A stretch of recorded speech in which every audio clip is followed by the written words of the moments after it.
السلام علیکم دوستو، کیسے ہیں آپ سب؟ میں زبینہ فیاض ایک بار پھر آپ کے ساتھ میں شروع کر رہی ہوں کانچ کا مسیحا پارٹ 6۔ قادر علی گھر میں داخل ہوا تو اس کے لیے ایک بڑی خبر منتظر تھی۔ اس کا ساتھی ایک پرچے پر اسے جدائی کا پروانہ تحریر کر کے غائب ہو چکا تھا۔ تحریر کچھ یوں تھی: قادر علی، میں تم سے سخت شرمندہ ہوں۔ ان کٹھن راہوں پر چلنے کے لیے میرے پاس اعتماد اور اعتقاد کے پاؤں نہیں ہیں۔ میں رب واحد کی ذات کا منکر نہیں ہوں، مگر اس کی تلاش کرنے کے لیے جس حوصلے اور دل گردے کی ضرورت ہوتی ہے وہ میرے پاس نہیں ہے۔ میں ان راہوں پر تمہارا ساتھ دینے سے قاصر ہوں۔ میں اپنے ابا جی کے ہمراہ جا رہا ہوں۔ زندگی نے وفا کی تو دوبارہ ملاقات ہوگی۔ جب بھی واپس آؤ یا آنا چاہو، میرے دل کے دروازے تمہارے لیے کھلے ملیں گے۔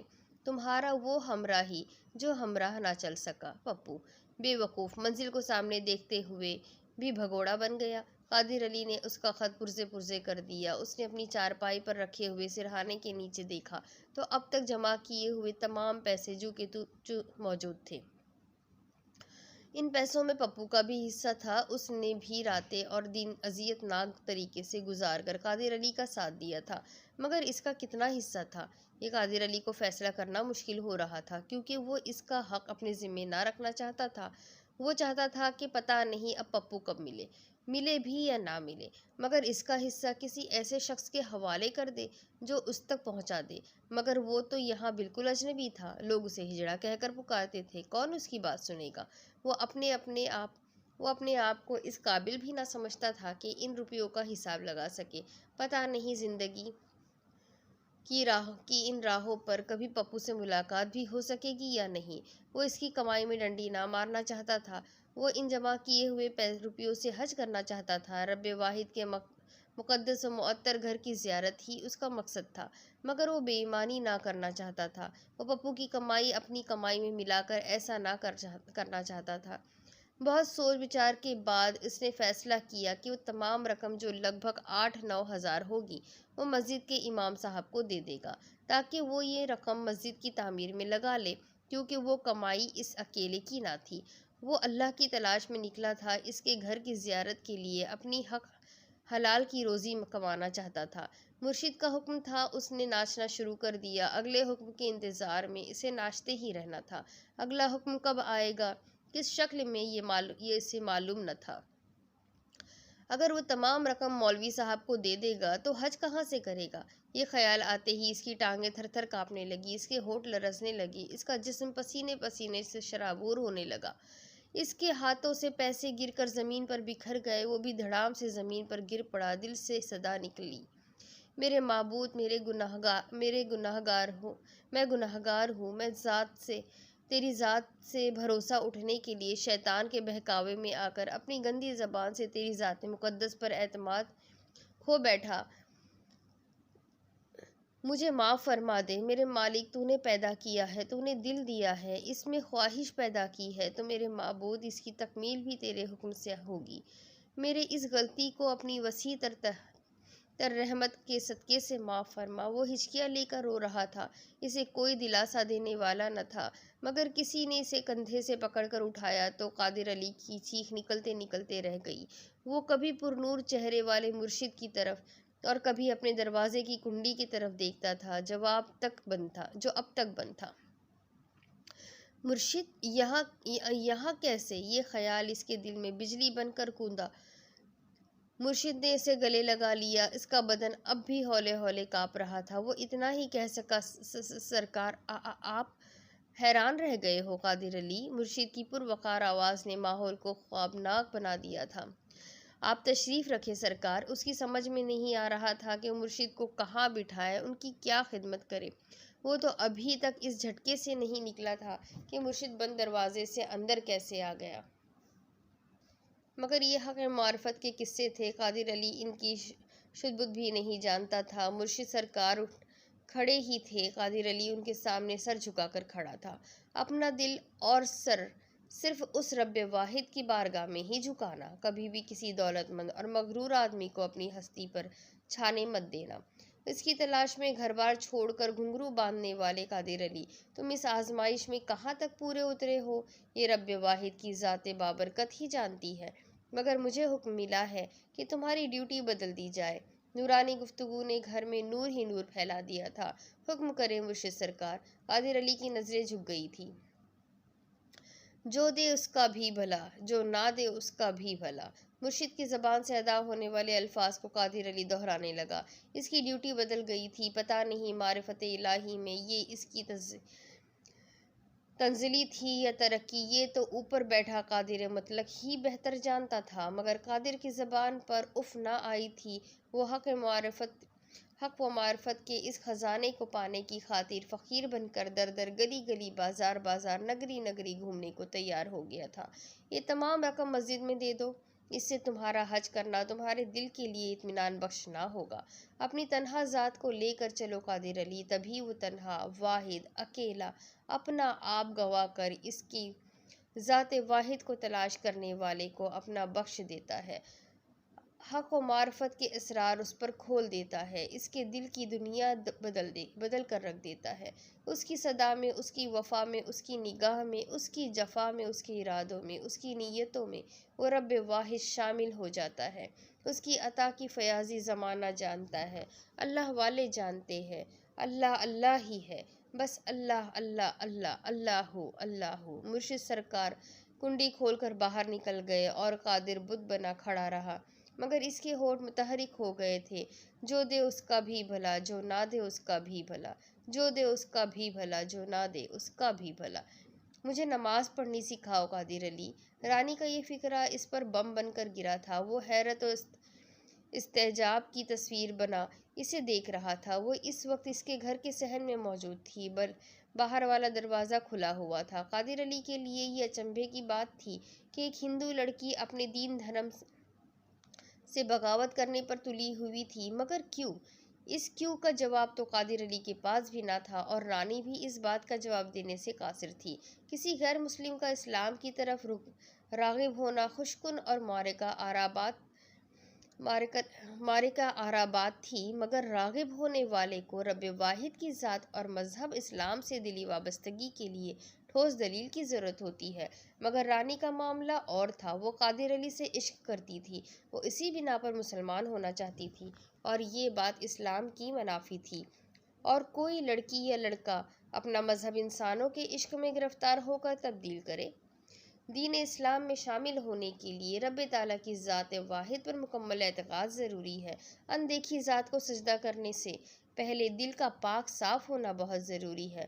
قادر علی لرز کر رہ گیا تھا۔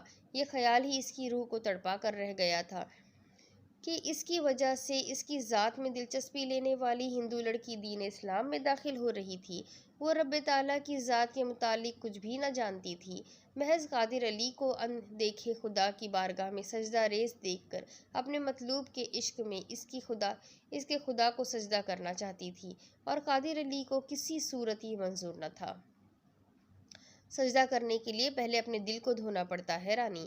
وہ اس کی طرف متوجہ ہوا۔ اس یقین اور اعتقاد کو پختہ جگہ دینا پڑتی ہے کہ وہ ہمیں ہر طرف سے دیکھ رہا ہے، جسے ہم کہیں سے بھی نہیں دیکھ سکتے، مگر اپنے دھلے ہوئے پاک صاف دل کے آئینے میں جب بھی چاہے نظریں جھکا کر، آنکھوں کو باوضو کر کے اس معبود کو دیکھ سکتے ہیں۔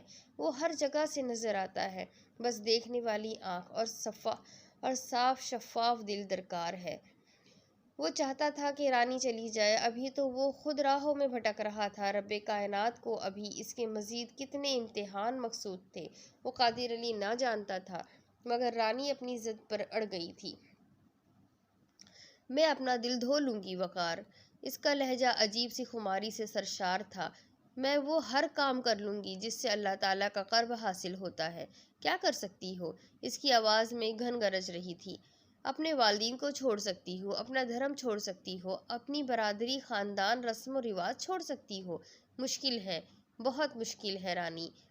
ان مشکل راہوں پر چلنے کے لیے جن پاؤں کی ضرورت ہوتی ہے، تمہارے پاس تو پاؤں ہی نہیں ہے، دل کہاں سے لاؤ گی؟ وہ سانس لینے کے لیے رکا تو رانی بول پڑی، قادر علی، کیا تمہارے پاس اپنے رب کو پہچاننے والی آنکھ ہے؟ صاف شفاف دھلا ہوا دل ہے؟ ان کٹھن راہوں میں چلنے والے پاؤں ہیں؟ یہ سوال قادر علی کے دل پر ہتھوڑے کی طرح برسنے لگا۔ رانی جا چکی تھی، مگر قادر علی کا غرور خاک میں ملا گئی تھی۔ وہ ابھی اس قابل کہاں ہوا تھا کہ وہ دوسروں کو نصیحت کرتا۔ وہ تو رانی کو بے وقوف سمجھتا تھا، مگر رانی اس کے 14 طبق روشن کر گئی تھی۔ اس کے دل کی کھڑکیاں کھول گئی تھی، اس کے کان سائیں سائیں کرنے لگے تھے، اس کی ٹانگیں جواب دے گئی تو وہ زمین پر بیٹھ گیا۔ اس نے آسمان کی جانب منہ کر کے رب تعالیٰ کو دیکھنے کی کوشش کی، مگر اس کی نگاہ تھکی ماندی واپس پلٹ آئی، کیونکہ اس رب عظیم کو دیکھنے کے لیے آسمان کی جانب منہ اٹھانے کی ضرورت نہیں، بلکہ اپنے دل کی طرف پیار سے نظریں جھکانے کی ضرورت ہوتی ہے۔ دوسری طرف ادھ کھلی کھڑکی سے فیض الحسن کی محبتوں بھری آواز میں قرآن کریم مہو خواب مہو استراحت ماہ نور کے کانوں میں پہنچنا شروع ہو گیا تھا۔ وہ ذرا سی کسمسائی، مگر آنکھ کھولنا ہی پڑی۔ اتنی پیاری آواز کس کی ہے؟ یہ کون ہے جو اتنی خوش الحانی سے تلاوت کریم میں مگن ہے؟ اور تمہارے رب نے فرمایا کہ مجھ سے دعا کرو، میں تمہاری دعا قبول کروں گا۔ بے شک وہ جو میری عبادت سے تکبر کرتے ہیں، وہ عنقریب ذلیل ہو کر دوزخ میں جائیں گے۔ فیض الحسن کی آواز نے ماہ نور کو کھڑکی تک کھینچ لایا۔ اس نے اپنے جسم کے گرد چادر لپیٹی اور کھڑکی میں کھڑی ہو کر صبح کا اجالا دیکھنے لگی۔ لان میں لگے درختوں پر بیٹھے ہوئے پرندے خاموش تھے۔ ماہ نور کو اس بات سے بڑی حیرت ہوئی، یوں لگتا تھا کہ فیض الحسن جب قرآن پڑھتا ہے تو پرندے بھی اس کی تلاوت خاموشی سے سنتے تھے۔ ماہ نور کا کمرہ سرونٹ کوارٹرز کی طرف تھا۔ اس کی کھڑکی فیض الحسن کے کوارٹر کے بالکل سامنے کھلتی تھی۔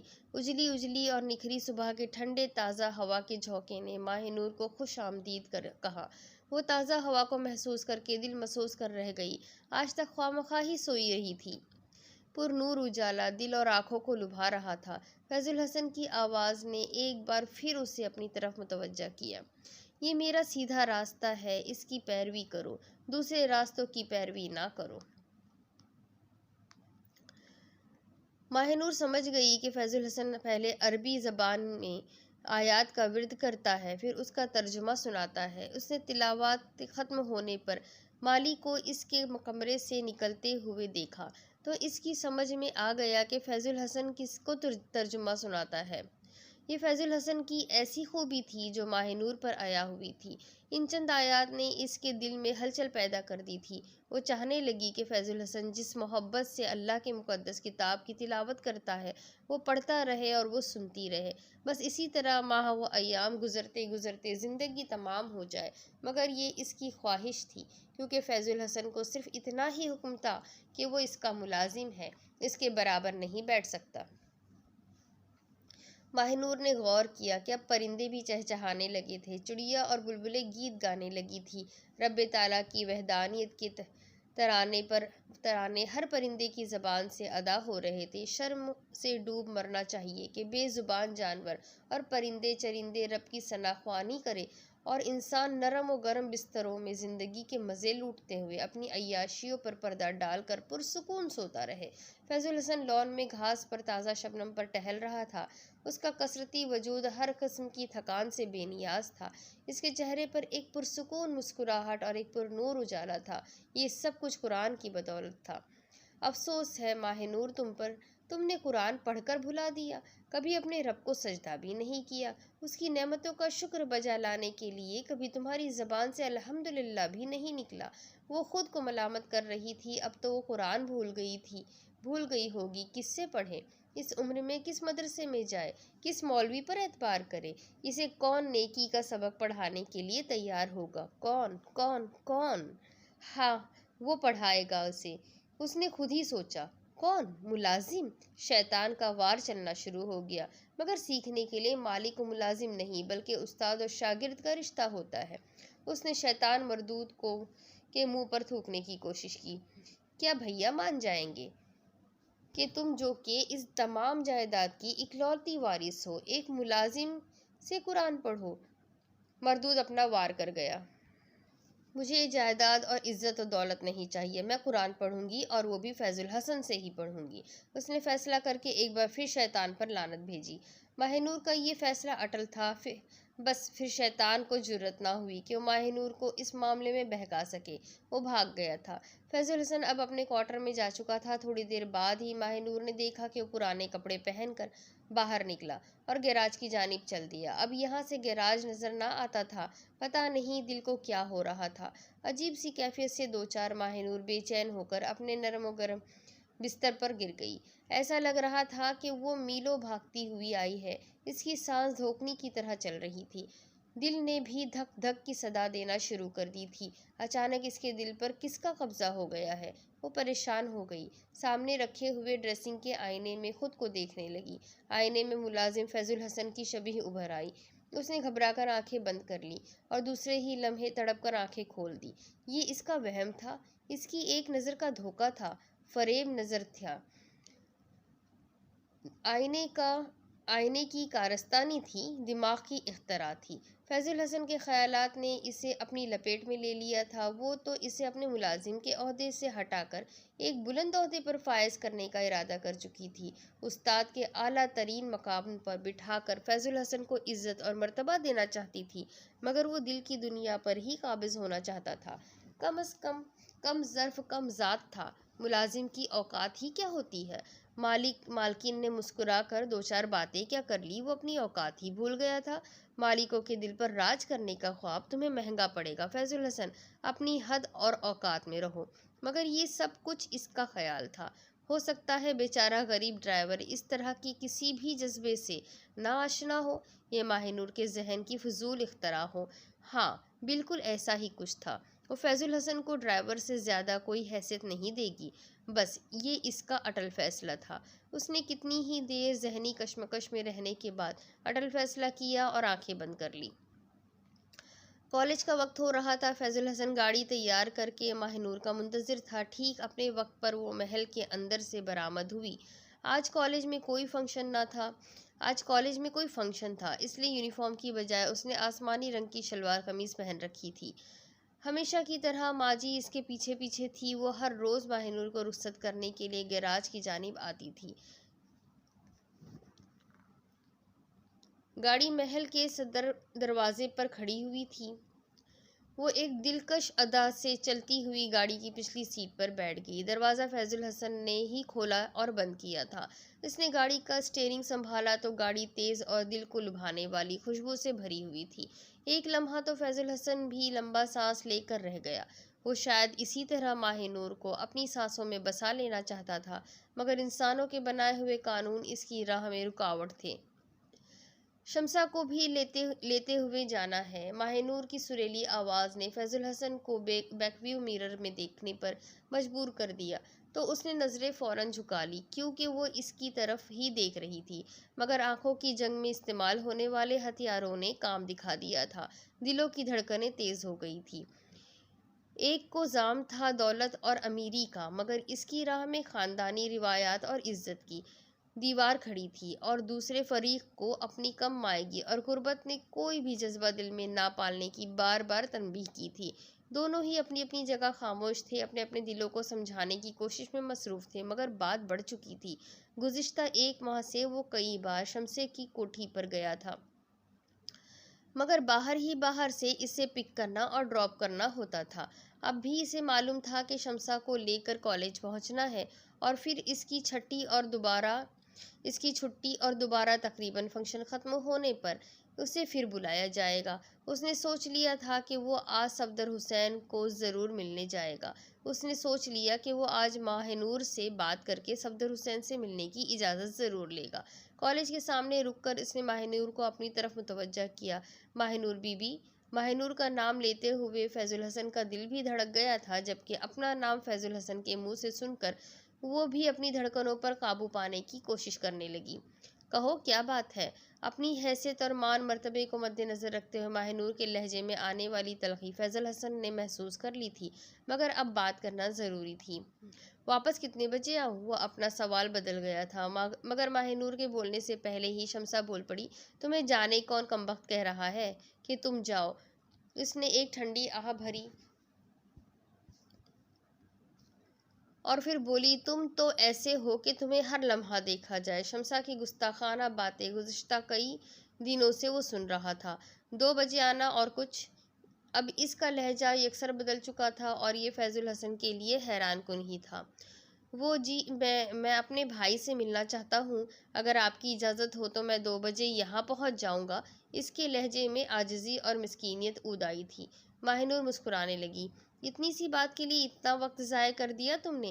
میری اجازت کی ضرورت نہیں ہے، جہاں دل چاہے جاؤ آؤ، مگر اپنی ڈیوٹی ایمانداری اور وقت کی پابندی سے کرتے رہو، مجھے کوئی اعتراض نہیں ہے۔ یہ کہہ کر وہ کالج کے مین گیٹ کی طرف بڑھ گئی، جبکہ شمسا نے کئی بار مڑ کر فیض الحسن کی طرف دیکھا تھا اور وہ صفدر حسین سے ملاقات کے لیے اجازت مل جانے کی خوشی میں مسرور اور شادہ تھا۔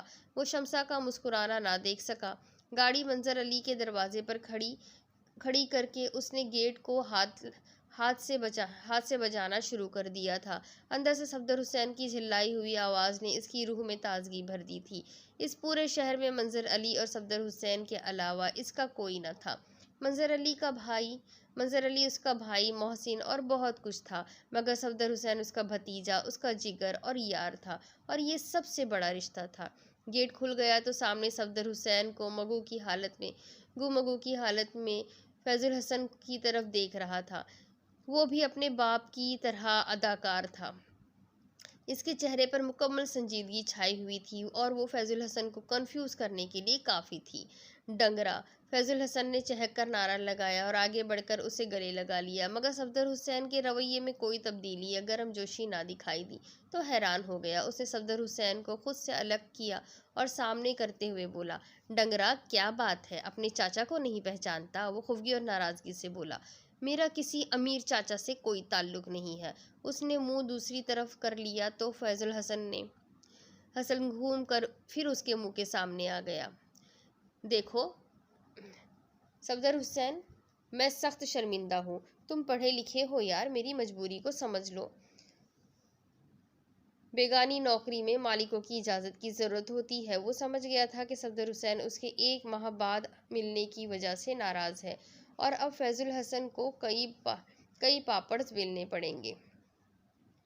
سرکار مائی باپ، میں ابھی تک غریب آدمی ہوں۔ اس کے چہرے پر یتیمی برسنے لگی تھی۔ جناب اعلیٰ، ابھی پہلی تنخواہ حضور کی نظر کرم سے کل ملنے والی ہے۔ اب اس نے صفدر حسین کے سامنے باقاعدہ ہاتھ جوڑ دیے تھے۔ ننھے صفدر حسین کے لبوں پر مسکان پھیل گئی، مگر اس نے منہ دوسری طرف موڑ لیا تو فیض الحسن کو ادھر ہی رخ موڑنا پڑا۔ جیسے ہی مجھے تنخواہ ملے گی، سرکار کا قرض اچھی سی دعوت سے چکا دوں گا۔ پکا وعدہ کرو۔ وعدہ خلافی ہمیں پسند نہیں ہے، صفدر حسین نے کہا تو فیض الحسن کا قہقہہ بلند ہو گیا۔ صفدر حسین کی بات اس طرف اشارہ تھی کہ اس کا موڈ ٹھیک ہو گیا ہے۔ دونوں نے ایک دوسرے کو زور سے گلے لگایا۔ فیض الحسن نے کئی بار صفدر حسین کے منہ کو چوما۔ ڈنگرا! تمہاری ناراضگی تو میری جان نکال دیتی ہے، اور واقعی تو بہت بڑا اداکار ہے۔ تیرا یہی تقیہ کلام سننے کے لیے تڑپ رہا تھا ڈنگرا۔ صفدر حسین کا جواب بھی اسی کے لہجے میں تھا۔ دونوں کے قہقہے بلند ہونے لگے۔ منظر علی کسی دوسرے شہر ڈرامہ کرنے گیا ہوا تھا۔ صفدر حسین نے بتایا کہ وہ 3 دنوں سے اکیلا ہی رہ رہا ہے اور آج اسے چاچا کی بہت یاد آ رہی تھی۔ دونوں نے مل کر اچھا سا ناشتہ کیا۔ فیض الحسن نے صفدر حسین کو گاڑی میں شہر کی سیر کرائی اور دوستی کو مزید پکا کر لیا۔ اچھا اب میں چلتا ہوں۔ فیض الحسن جانے لگا تو صفدر حسین اداس ہو گیا۔ مجھ سے ملتے آتے رہنا چاچا، ایک تم ہی تو ہو جو میرے دوست بھی، ماں بھی، بھائی بھی اور بہن بھی ہو۔ نہ جانے کتنے رشتوں کی زنجیر میں نے تمہاری محبت کے ساتھ اپنے پیار سے باندھ رکھی ہے۔ وہ مغموم ہو گیا تھا۔ اس زنجیر کو ٹوٹنے نہ دینا، ورنہ میں ٹوٹ جاؤں گا چاچا۔ اب وہ باقاعدہ رونے لگا تھا۔ فیض الحسن نے اسے گود میں اٹھا لیا اور اس کے گال پر محبت سے بوسہ دیا اور بولا، تم دیکھنا، یہ زنجیر مضبوط سے مضبوط بنانے کے لیے تیرا چاچا اپنی جان کی پرواہ بھی نہیں کرے گا۔ وہ بھی اداس تھا، مگر بھرپور مرد کی نشانی یہی ہے کہ وہ رویا نہیں کرتا۔ اس نے بھی اپنے آنسو پی لیے تھے۔ اب آئندہ ہمارے درمیان کوئی بھی اداسی اور غم کی بات نہیں ہوگی۔ فیض الحسن نے اس کی آنکھ صاف کی اور باہر نکل گیا۔ 2 بجنے میں 15 منٹ باقی تھے۔ وہ بآسانی کالج تک پہنچ گیا۔ اسے زیادہ دیر انتظار نہیں کرنا پڑا۔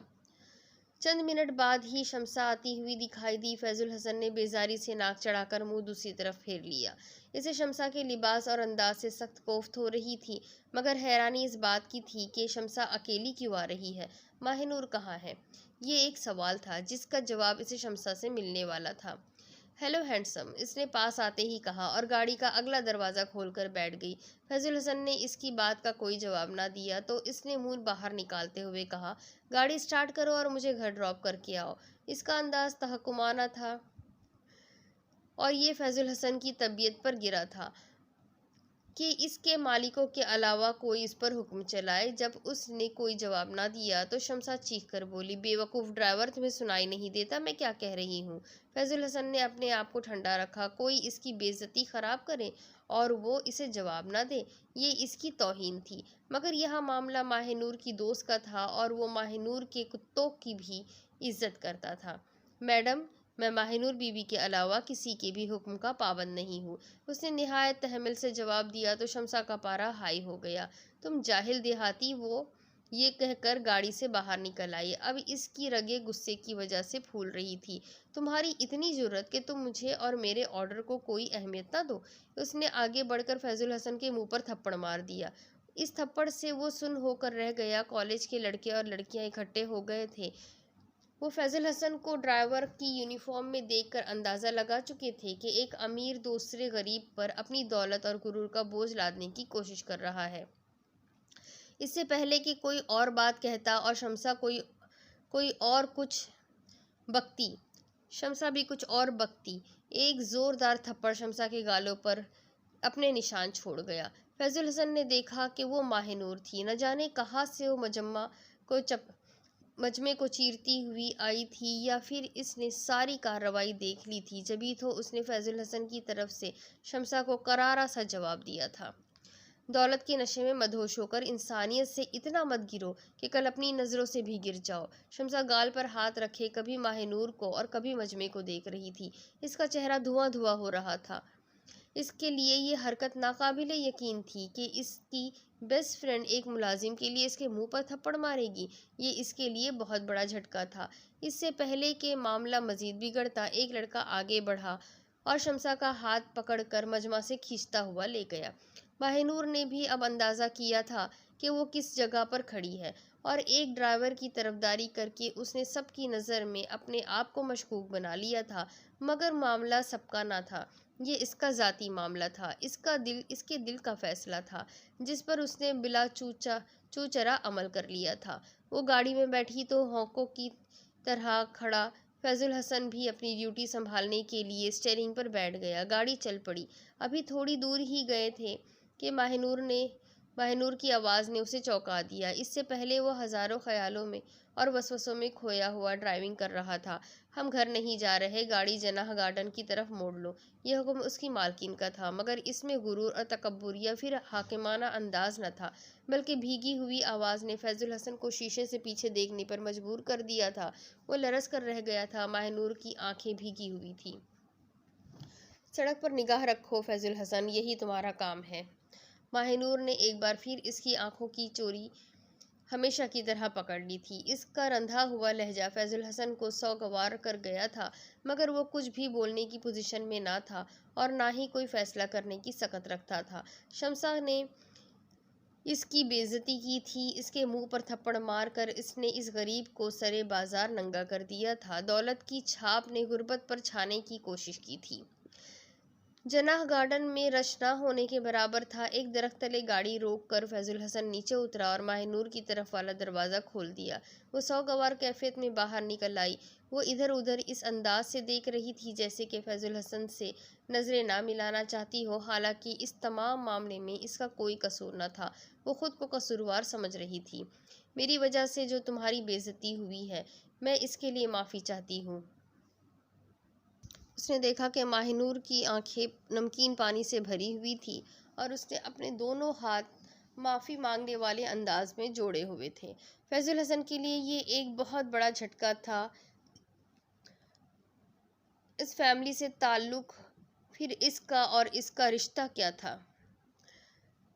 ایک مالک اور نوکر کا۔ زمین اور آسمان کا، ندیہ کے دو کناروں کا، دن اور رات کا، مخمل اور ٹاٹ کا آپس میں کبھی بھی ملاپ نہیں ہو سکتا، کیونکہ یہ آج کے بنائے ہوئے اصول ہے، اور یہ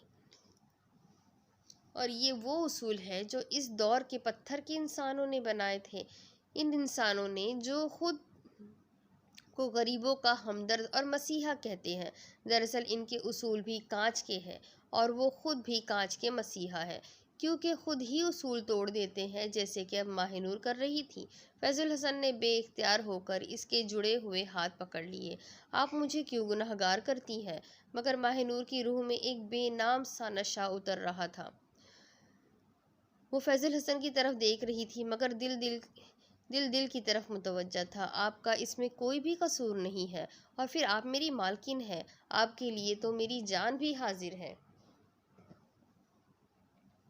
ماہ نور بی بی، فیض الحسن کو احساس ہوا تو اس نے یکدم گھبرا کر ہاتھ چھوڑ دیے۔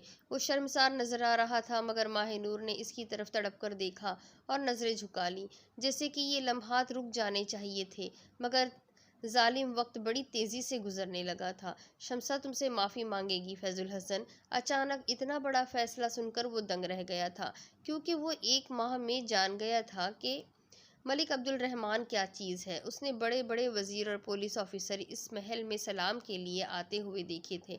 اگر یہ بات بڑے ملک صاحب تک پہنچ گئی تو یقیناً شمسہ تو اس سے معافی مانگے گی ہی، مگر اس کی نوکری بھی جاتی رہے گی۔ وہ یہ نہ چاہتا تھا، اور پھر اگر شمسہ نے یہ بتا دیا کہ ماہ نور نے بھی ایک ملازم کی حمایت میں اس کے منہ پر تھپڑ مارا ہے، تو یقیناً فیض الحسن کی کھال میں بھی بھس بھروا دیا جائے گا۔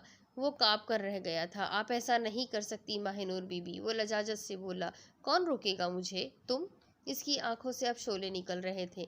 اس نے تمہاری ہی نہیں، میری بھی توہین کی ہے، اور ماہ نور کبھی بھی یہ برداشت نہیں کرے گی۔ میری اتنی جرأت اور مجال نہیں کہ آپ کو روک سکوں، مگر منت کرتا ہوں کہ میری نوکری نہ چلی جائے۔ وہ سماجت کرنے لگا۔ آپ بڑے ملک صاحب کو کچھ نہ بتائیے گا، آپ کو میری قسم بی بی جی۔ یہ اس کی سادگی تھی یا اس کے دل سے نکلنے والے الفاظ تھے؟ ماہ نور کوئی فیصلہ نہ کر سکی۔ فیض الحسن نے اسے اپنی قسم دی تھی، اب تو فیصلہ بدلنا پڑے گا۔ مگر کیوں؟ فیض الحسن اس کا کیا لگتا ہے؟ دل نے دھڑک دھڑک کر کوئی بھی فیصلہ سنانے سے انکار کر دیا۔ اس کی نظریں جھک گئی، اور فیض الحسن کو بھی محسوس ہو گیا تھا کہ وہ جلد بازی میں کتنی بڑی بات کہہ گیا ہے۔ اس بات کا کفارہ ادا کرنے کے لیے اس نے الفاظ جمع کیے اور غلطی کی گنجائش نہ رکھتے ہوئے ادائیگی کرنے لگا۔